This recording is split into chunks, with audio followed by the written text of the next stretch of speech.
Hey everyone, welcome back to the Book Barn. We are so glad that you have decided to join us today. I'm Lasha. And I'm Lanie.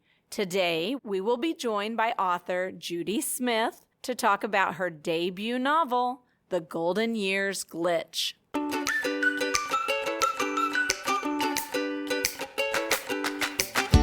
Lasha, after reading her bio, I took away two things. She must be a spunky lady. And also, I have a feeling this interview is going to be a lot of fun. I think so too. So here is a short synopsis of her book.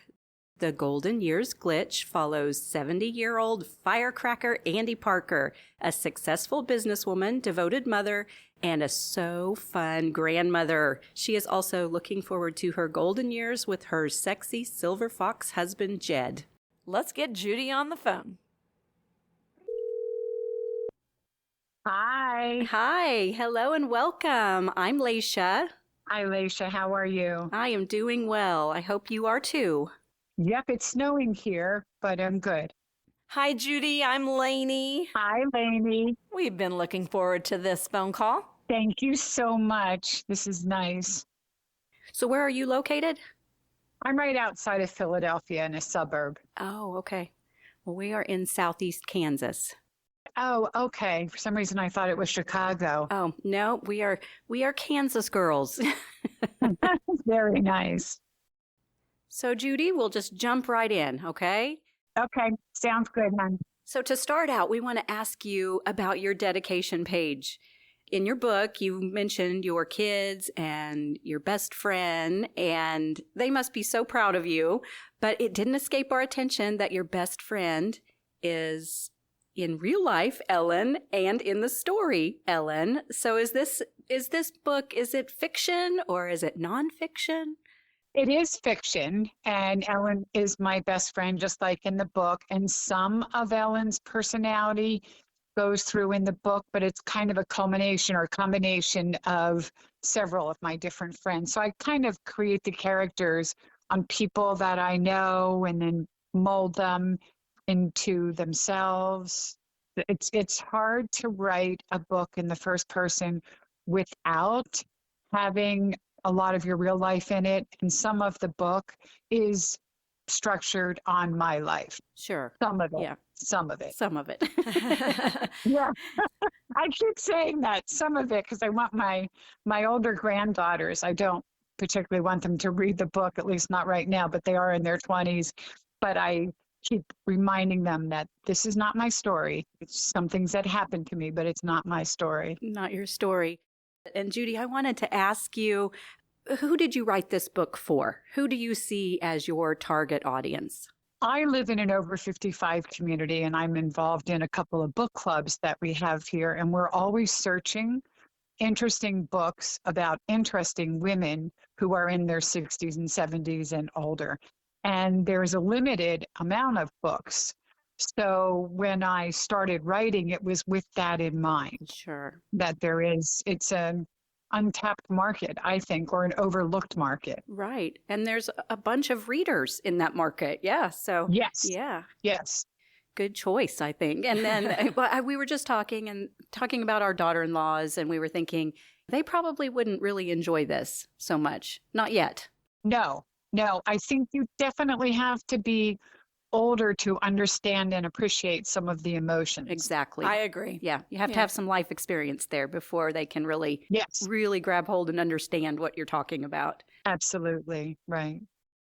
Judy, I connected with several of your characters in the book. Andy's business partner, Melanie, who spells her name the same as I do, though I do pronounce my name Mulaney, but she was an absolute hoot. And then there was Andy's daughter. You said she was 5'3" and irritatingly early for everything. My friends would say that was me because I'm always early. And also in the book, you said that Andy's grandchildren called her G-Mom. Yes. Yes, my grandchildren call me G-Mama. Aww. Well, only one of my grandchildren call me G-Mom, and she makes it known to the other ones that only she can do that. and that's okay. Yeah, that's cute. I have one granddaughter that calls me Gima. She started that when she started Aw. speaking. She's almost 6 years old now, and that's kind of stuck. So Aw. she's the only one that does it, too.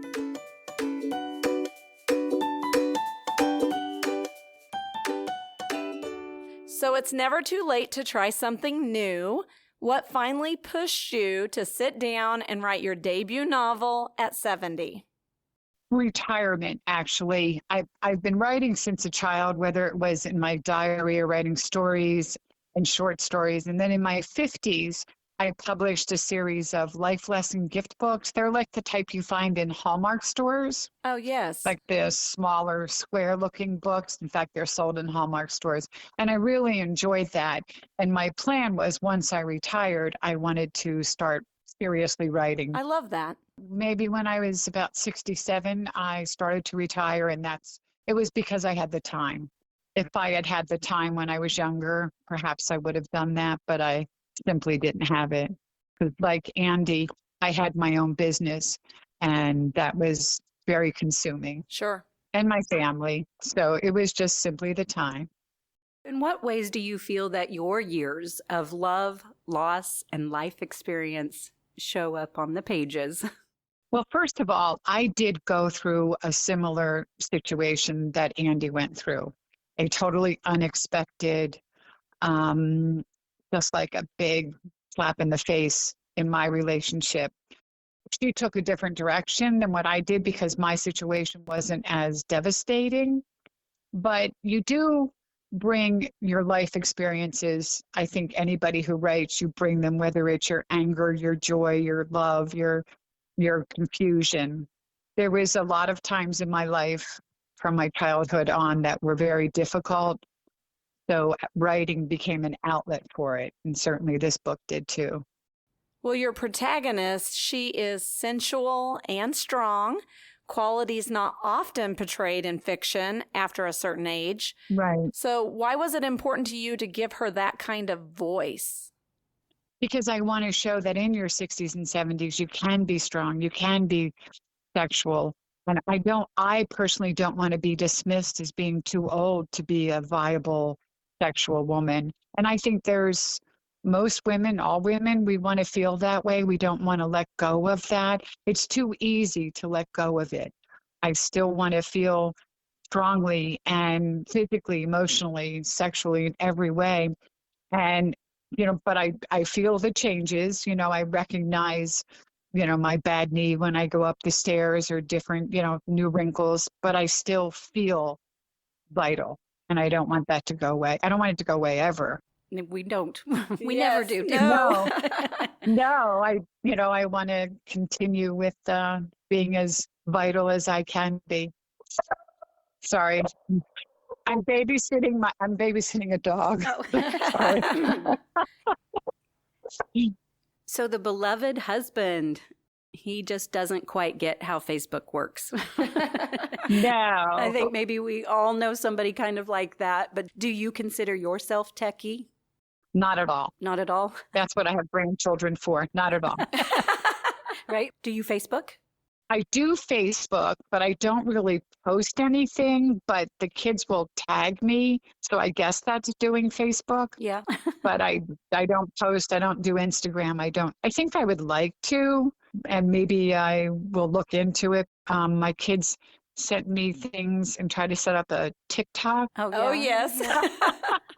and a couple other things, but I don't necessarily look at it. They just didn't put on my phone WhatsApp, Oh, yeah. but apparently I don't look at it Oh.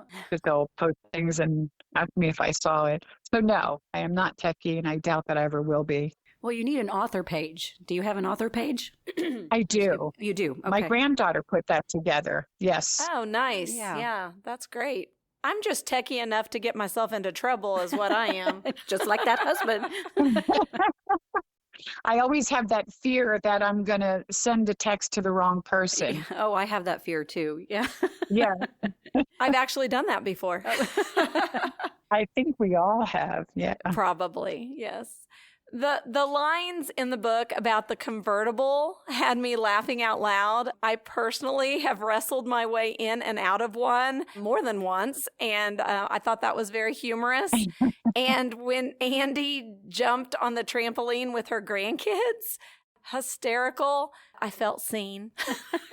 Yeah. And that did happen to me. Yeah. Me too.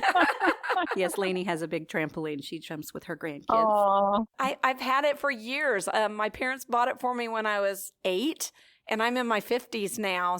But oh my gosh. I got on it just this last summer, and I hadn't been on it in a while, and I was like, oops. Wait till you're 70 and you try it.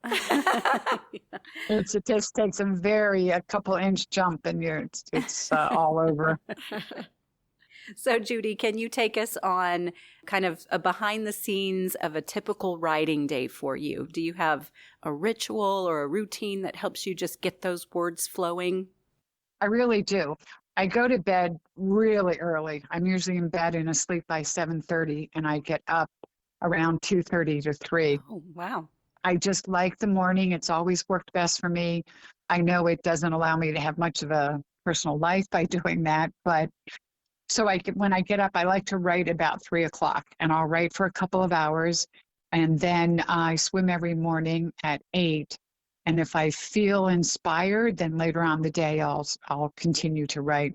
I always have notebooks around me, whether it's in my car or my purse or the bedroom, and then there's sticky notes in my kitchen. So, but the actual writing part of it is early in the morning, and it's just always worked for me. Yeah. I think that routine could work for me too. Love an early bedtime. Yes. I have to stop myself from going to bed even earlier. I also end up in bed sometimes at 7:30. As readers entering our 50s, we loved how your book embraces this stage of life so honestly.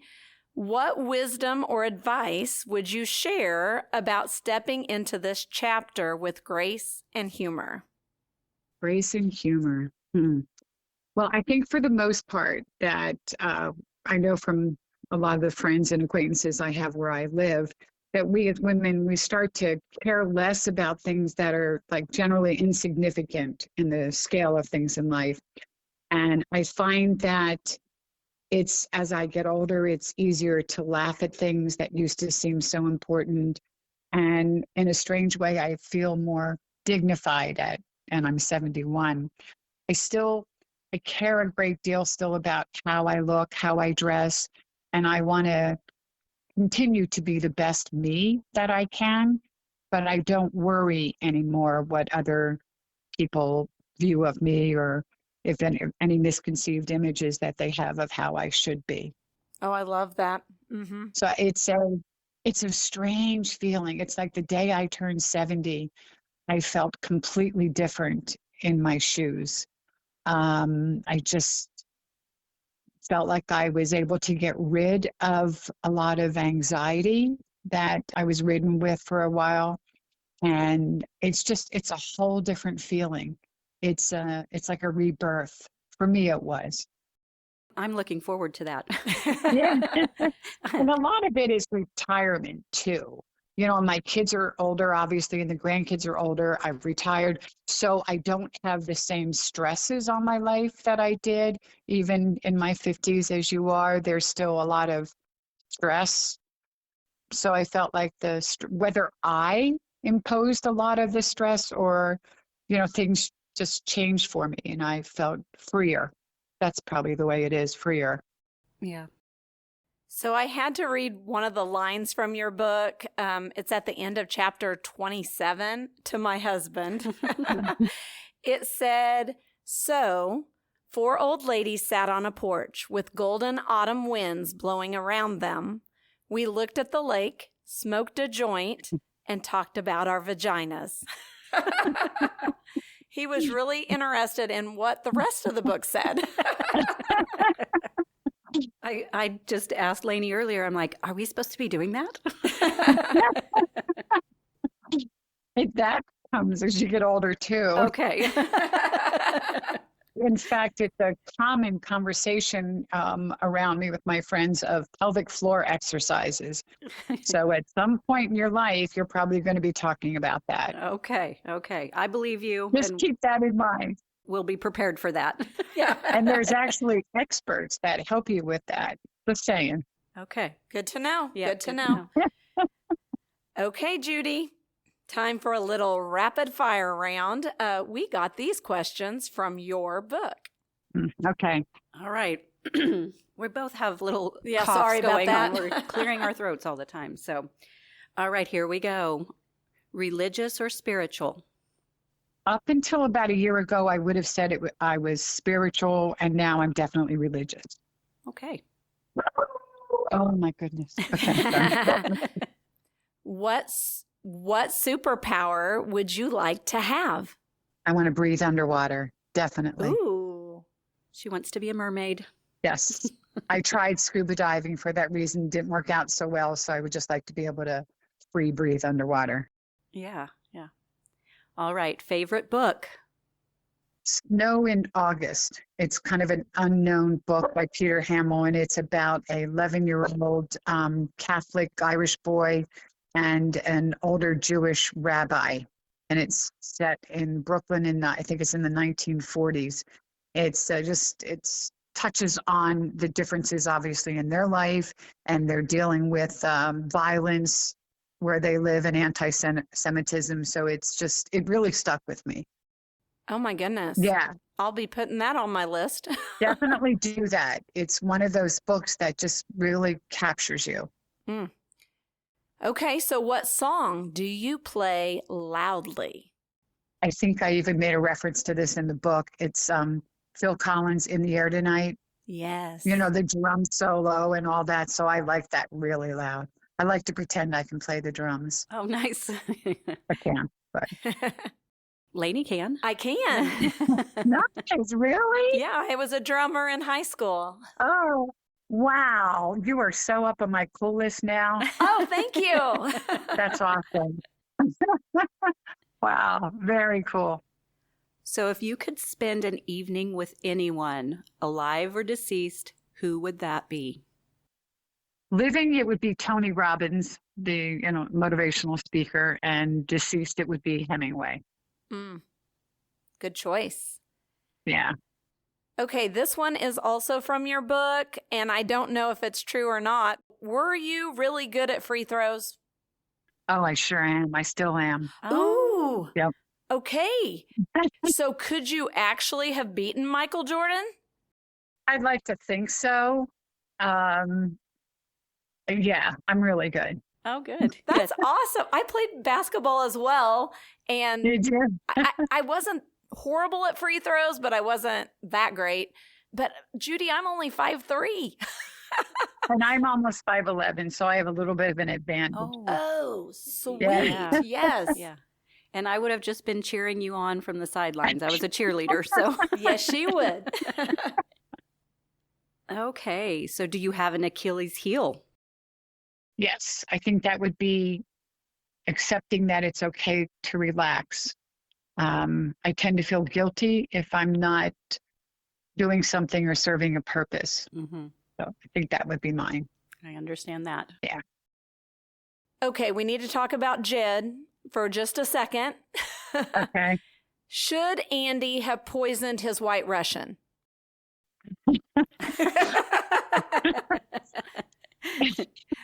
Wouldn't make as good a book, right? Or maybe it would have. Then that would be a murder mystery. Yeah. Well, since some of the novel, and again, some of it is part of my life story, it would have been really pleasurable to write those scenes. But yeah, I'll leave it at that. Yeah. Fair enough. Yeah. So this book is just so funny. And I was laughing out loud when Andy hid Jed's club and his little blue pills. Oh, yes. That was well hilarious. done. So funny. Some of those things may have happened. Oh. Well, good for you. Yes. The line, "If mud ain't flying, you ain't trying," had me cracking up. And after that mud run, the email from Brooke, Empowered women empower women. Wow. Yeah. That was the perfect touch. Was that real? Parts of it were. Nice. Yeah. The letter took place. The mud run isn't going to happen until this June. We are doing that. Oh, that's exciting. Yeah. But other situations led to the letter from Brooke. Well, Judy, we absolutely love this book. Thank you. It was so fun. You're so kind. Thank you. Is there anything else you'd like to share with our listeners? No, except that if you do read it, one of the things that's really hard for me is asking someone to do a review. And my agent and my editor keep telling me that I need to get more reviews, and I have such a hard time asking. Yeah, that is a hard thing to do. It is. It is. But Well, I feel like Lasha and I could help you out with that one. We sure could.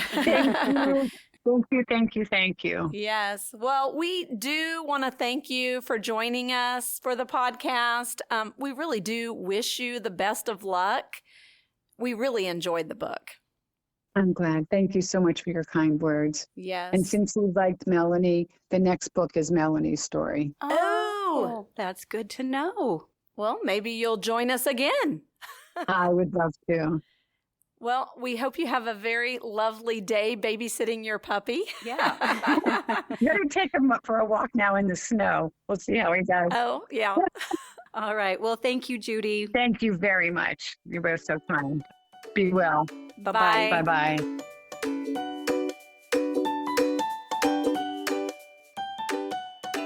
I gave a copy of the book to my mother-in-law for Christmas. I thought she'd get a kick out of it.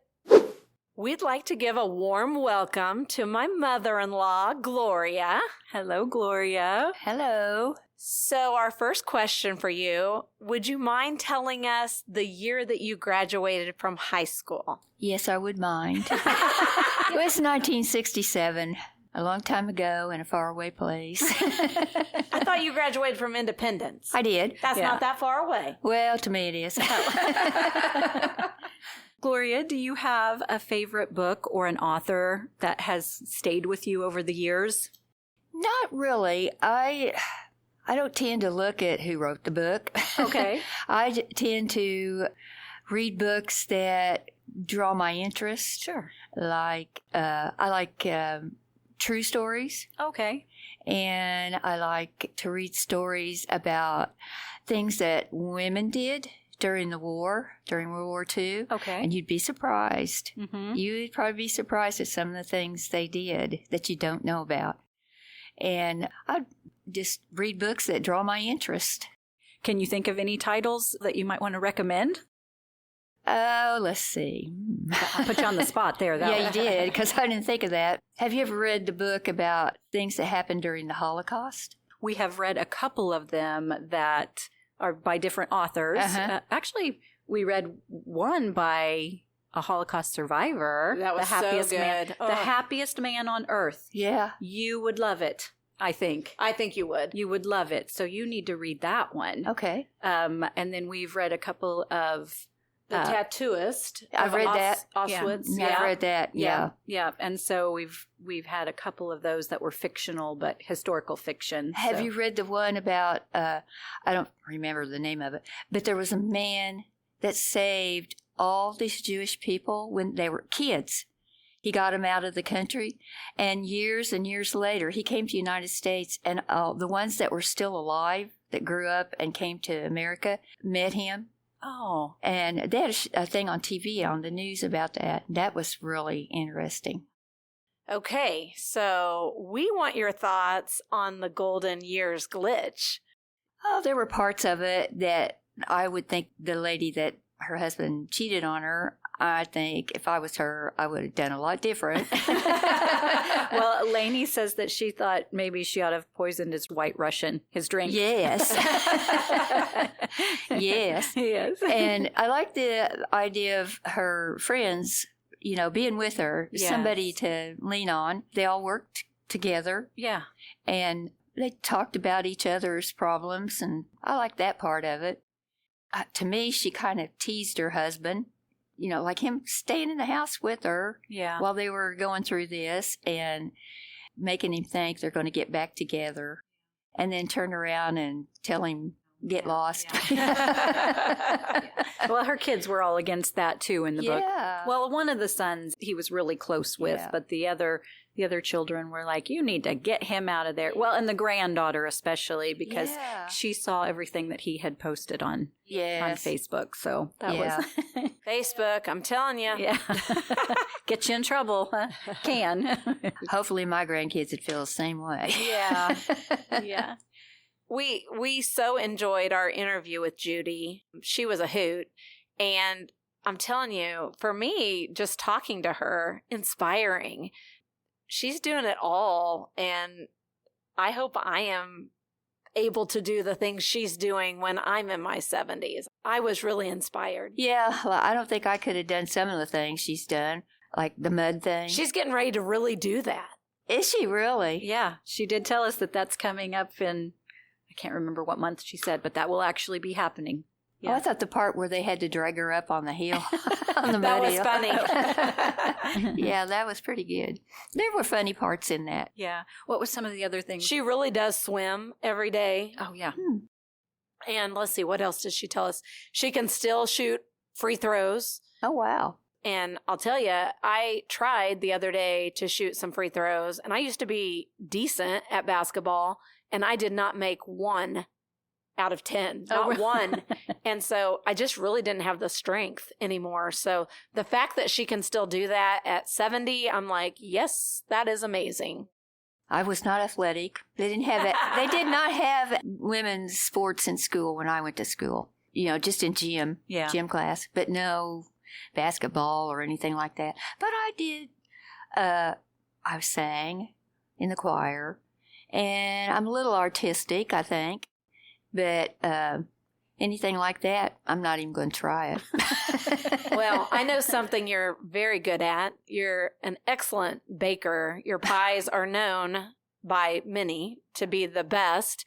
And you're also a very good grandma. So, Oh, I try to be. I You love all are. my grandkids and my daughter-in-laws. oh, and thank you. Yeah, I'm a family person. Well, thank you for reading the book with us. I Sure. appreciate that. Yes. And we appreciate you coming in today. Okay, you're welcome. So, Lanie, I think that it's pretty safe to say, as two middle-aged women, we love this book. Oh, yes. I loved it. So cute, yeah. And we're really glad that Judy was able to join us today. That was a lot of fun. So until next time, I'm Lasha, And I'm Lanie. and keep those bookmarks busy.